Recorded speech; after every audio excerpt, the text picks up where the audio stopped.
tama? Ewan ko, pagising ko, wala na siya sa tabi ko eh. Parami yata yung inom niya. Siguro kaya hindi nakaakit yan sa taas. Eh bakit naman maglalasing yan? Kung hindi may narinig yan ng hindi maganda, baka naman ikunento mo na naman si Levi. Pag-usapan lang naman eh. Ayun. Alam mo naman ito si RJ, insecure kay Levi. Parang tinik sa dibdib niya kung naririnig yung pangalang Levi, lalo na pagkagaling sa'yo. Kaya please naman, kung pwede lang, huwag mo nang banggitin yung pangalan ng ex mo. Eh mahal na mahal ka pa naman itong tao na to. Ay ano ba naman yung suklian mo naman ng tama?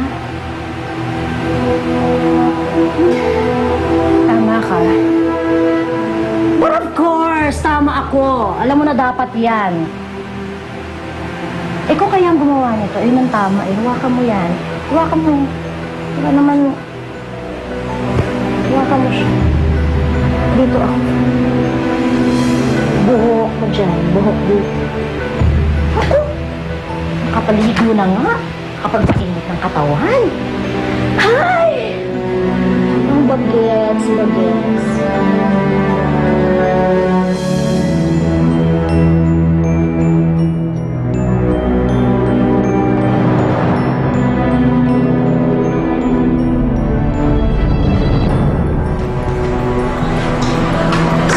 Sa akin ng totoo, Edmundo. Ano ba talaga ginawa mo, ha?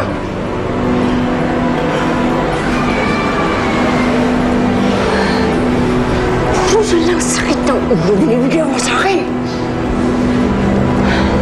Hindi pa nga dinidinig ang administrative cases mo.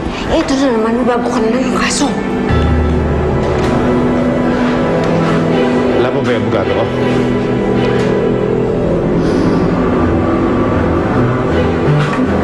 Kakausapin ko pa lang sila. But for now, magdusa ka muna sa kakatihan mo dito sa preso. Rowena, hindi ako tatagal dito. Well, sasabihin ko na lang sa warden, pasayuhin ang stay mo rito.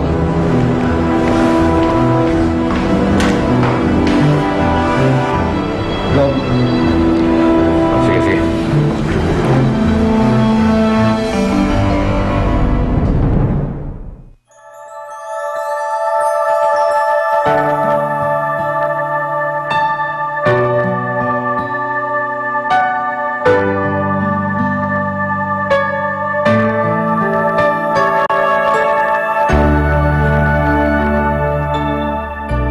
Number ko, tawagan mo ako dito at kailangan natin malaman kung nasa ng isa't isa. Hindi ko kayo may pagtatanggol ng katulad ng ginagawa ni Levi.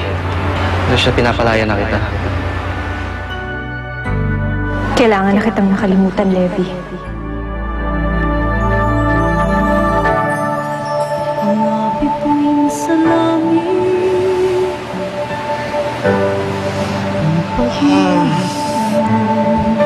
Sana ano po? Parang mga pangarap na di makamtan. Bakit ba may batid ng liwanag kung ang himig ay di mahagkan? Mahahawakan ba ng